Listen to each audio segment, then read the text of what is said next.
Which is the best German compact performance car? Is it Mercedes-AMG A45S or the new Audi RS3? Well, in this video I'm going to find out by comparing their engines, the noise they make, how well they stop. I'm going to compare their exteriors, their interiors, how practical they are, and of course what they like to drive. I'm also going to see which is the quickest from 0 to 60 miles an hour, because I'm Matt Watson and you're watching CarWow. Buy, sell, CarWow. Let's start this video by talking about the prices. So the Audi RS3 starts from £55,000 for the hatchback. It's an extra £1,000 for this saloon version. Now the Mercedes, it starts from £59,000.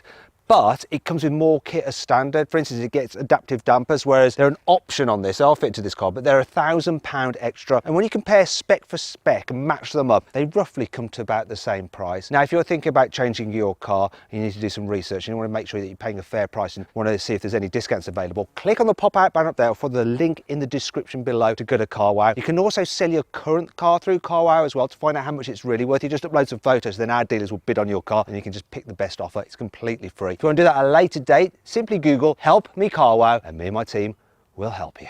These cars may seem pretty expensive considering their size, but what are you paying for? The engines. So here in the Audi, you've got a beautiful 2.5 litre, 5-cylinder single turbo petrol that puts out 400 horsepower and 500 Newton meters. It drives all four wheels via a 7-speed dual clutch automatic gearbox with launch control. Audi says it'll do 0 to 60 in 3.8 seconds, and we'll find out a bit later in this video when I launch it. Top speed is limited to 155 miles an hour, but you can pay Audi some extra money and take it all the way up to 180 miles an hour. The Mercedes-AMG has a 2-litre 4-cylinder turbo petrol, and that means it's down a cylinder compared to the Audi, but it doesn't matter. It's got more power, 421 horsepower. In fact, this is the most powerful 2-litre 4-cylinder production engine in the world, and it's been hand-assembled in Alphalterbach by a man called Michael Schumann. You don't have such kind of frippery on the Audi. Also, the torque of that is the same as the Audi, 500 Newton meters, and it drives all four wheels via an 8-speed dual clutch automatic gearbox with launch control. Now, Mercedes-AMG says that this car will do 0 to 60 in 3.7 seconds, so in theory, it's quicker than the Audi, but is it in reality? Well, we're going to find out later on. Top speed is slower than the Audi though, 170 miles an hour maximum. However, unlike with the Audi, you don't have to pay Mercedes-AMG some extra cash in order to get the maximum top speed. Let's compare how these engines sound. I'm going to start with the Audi because 5 cylinders, it should be the best, right? Go on, start up the Audi. It's got the optional sports exhaust on it, so you don't get that on the entry-level car. You have to move up the range to get it. So go on, rev it up. All right, there we go, Audi soft limiter, brilliant. Let's see if a 4-cylinder engine sounds better. Go on, start the Mercedes.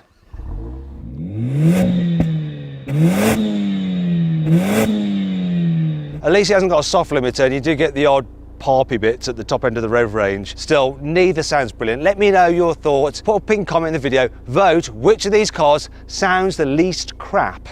Let's move on to the brakes. The A45S has 360mm disc at front, 330s at the rear, and the front calipers have 6 pistons in them. The ones at the back, only 1. Let's see how strong they are when it comes to stopping. Okay, emergency stop then from 60 miles an hour in the A45. What's it going to do?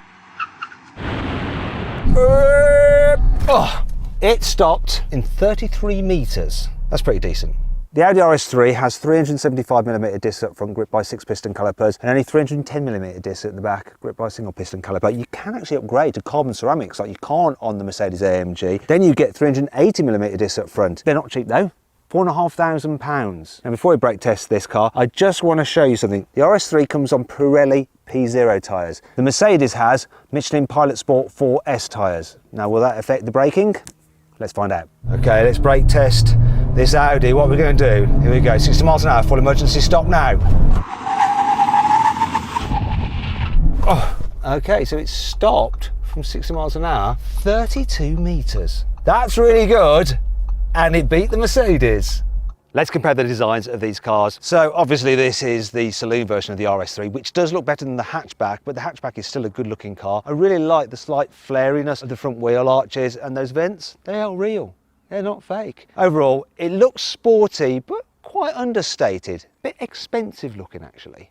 The AMG is much more overtly a performance car. It is not ashamed as to what it is. In fact, it likes to flaunt it. Check out the area here at the front and that big wing at the back. Also, it's got quad tailpipes, though they're a little bit of a lie. If you look beyond those tips, you'll see that two tips actually have just one normal real exhaust behind them. Compare that to the Audi, which has two big oval pipes. But if you look inside those, you'll see that they're just tips, and inside each tip is actually two real exhausts. Now I'm confused, and if you haven't subscribed to this channel already, you're probably confused. So make sure you do it and hit the bell icon to turn your notifications on. That way you won't miss any of that kind of insightful motoring journalism that no one else picks up on. The interior design of the A45 is a work of art. I love this dash design. The infotainment system is really good as well. It's easy to use and connectivity is faultless with your Apple CarPlay or Android Auto. Also, I like the shiny bits. It just lifts the cabin, makes it feel special, though some of the quality is a bit superficial.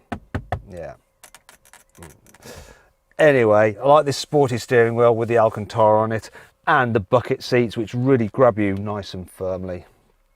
After the A45, the interior of the RS3 is a little bit bland and odd. What's with the air vents up here? It's all a bit dark as well, but quality, bit better than the Mercedes. There's no rattle there, but I found one here. In fact, Audi's quality used to be way above their key competitors, but now the gap has really narrowed. They just don't feel as well built as they used to do, to say the truth. The sporty steering wheel is all right, but it's lacking Alcantara like in the Mercedes. The seats don't feel quite as sporty as in the AMG either. They're a bit more like armchairs and don't hold you quite so tightly. Then there's the infotainment system.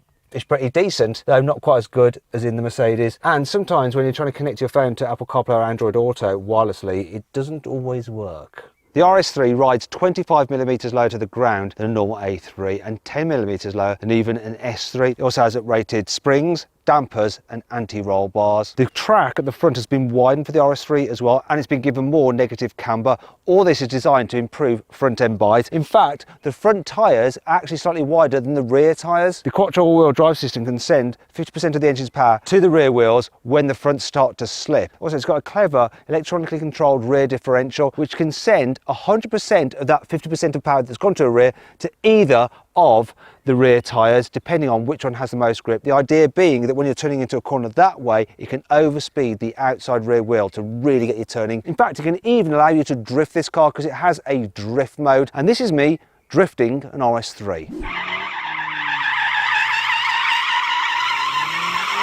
In addition to that clever rear differential, the RS3 also has a limited slip differential at the front. The A45S is pretty much the same setup. So you've got lowered suspension compared to an A-Class by 28mm. It's also got rated anti-roll bars, springs, dampers. Obviously the dampers on this are adaptive as standard, and like with the Audi we have to pay extra for them. You've got a Haldex four-wheel drive system which can send 50% of the engine's power to the rear wheels if the front starts to slip, and you've got a clever electronically controlled rear differential again, which works just like the Audis. The Mercedes actually came in with theirs first, so nah. Anyway, here's me drifting a Mercedes-AMG A45S.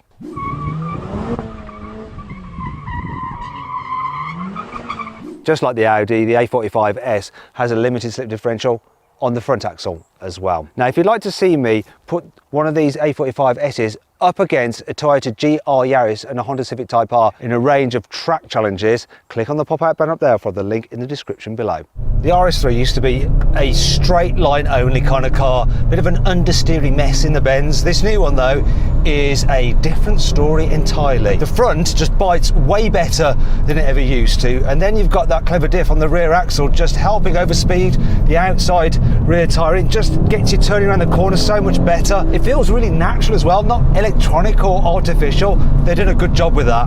The suspension is pretty decent as well. I'm actually in the firmest setting for the adaptive dampers that are fitted to this car as an option. I'm going to put it into my own preferred settings for the car, which is everything on maximum performance, but the suspension softer, and it's better for our bumpy British roads. The car doesn't lean too much in the bends, even when you have it in the softer setting, so that is much better for covering ground quickly. It also means that you just got more grip. What I'm not so keen on, the steering just feels a bit light and artificial, even when you have it in its heaviest setting. It's all right when you're just pootling about around town, but when you want to have some fun, you need a bit more weight to the steering, really. One thing I'm not going to complain about, though, is the engine. It's as juicy and as fruity as ever. However, it does need to be spun quite high to get the most out of it. And because the gearbox isn't the slickest, you sometimes just end up in too low a gear, and then you're in the turbo lag zone, and it's not really providing the fireworks that you'd expect.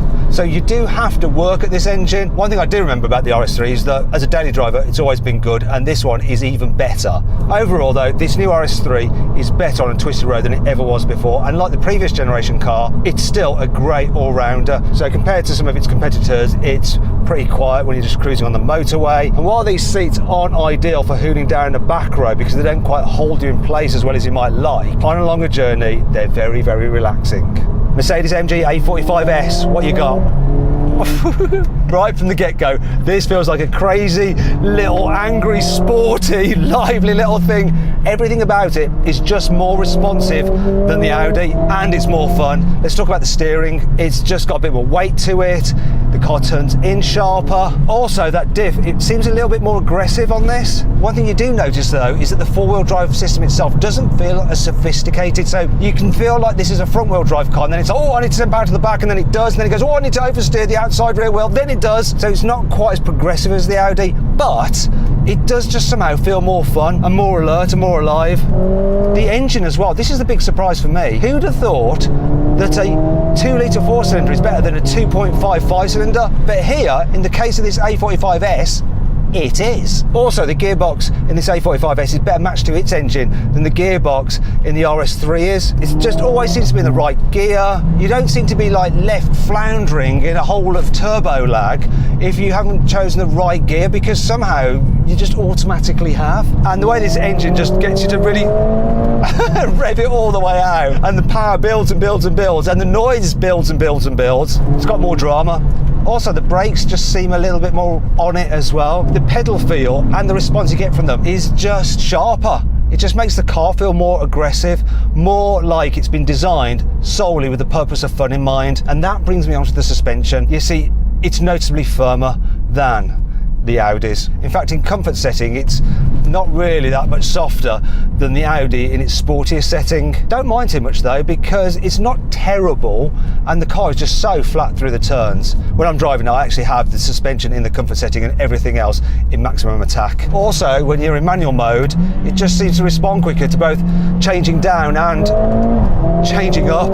It's just seamless. You're probably no quicker actually than you are in the Audi. It just feels it. Although they also have to be good for cruising, don't they? And this is not as good dailying as the Audi. Seats for starters, they're better for holding you in place when you go around corners quickly, but they're quite firm. So over a longer journey, bum does get tired. Also, the car's just noisier on the motorway, just you get a bit more road noise. It's not quite as relaxing, but I can put up with that just because this car feels more entertaining. And that's sort of the whole point of buying a hot hatch in the first place, right? Hot hatches aren't just about performance and having fun. They also need to be practical. And there is enough room in the back of this A45. Look, headroom's all right, knee room's all right. There's not much foot space, but I can live with that. Now, I just want to say a thank you to the chap who lent us this car to review. The tag will be popping up on screen now. Go head over to his account and say, thanks for lending Carwow your car. It helps us get more cars. In the back of the Audi, there's about the same amount of knee room. Foot space is a little bit better, but headroom is tighter than the AMG, though it is better in the RS3 Sportback than this saloon. Also, it just feels a bit darker in here than the Mercedes. Bizarrely, the saloon is actually more practical than the hatchback when it comes to boot capacity. You see, this saloon has 321 litres, but the RS3 hatchback only has 281 litres of boot capacity, which is odd. Now, this Mercedes, though, 370 litres of space. Now, I've actually found a deal on one of these cars through Carwow. If you want to find out which car it is and what the deal is, click on the pop-out banner up there for the link in the description below. Anyway, enough of that. Let's launch these cars. Okay, now I'm going to launch the little Mercedes-AMG A45S. What's it going to do? The way this sets off is mental. The gear changes are brilliant. Whoa! 3.83 seconds. Wow. Time for the Audi. Can it beat the Mercedes? Launch control. Oh, there we go. There's a 60. 3.9 seconds dead. So the Mercedes just beat it. However, I have had quicker times out of both these cars, and this is what I got out of the Audi. Oh, sweet launch. 0 to 60, 3.6 seconds. And this is what I got out of the Mercedes. That's 3.65 seconds. And if you want to find out exactly what I mean, click on the pop-out banner up there for the link in the description below to watch my drag race video between the new Audi RS3 and the Mercedes-AMG A45S plus some other cars.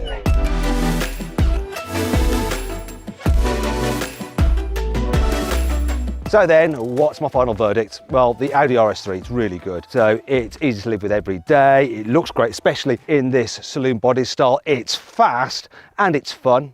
However, it's not as much fun as the Mercedes-AMG. Yes, it's a little bit harder to live with, but it's doable, and it'll put a bigger smile on your face when you send it down a country road. And really, that's what these cars are all about. And that's why the Mercedes-AMG wins this test. I hope you'll enjoy the video. If you did, give it a like. Let me know what you think of my verdict in the comments below. Click on those windows there for some more videos, and on that box there to see how much your car is worth. All you have to do is upload some photos, and our dealers will bid on your car, and you can choose to sell it to the highest offer if you want to. It's completely free.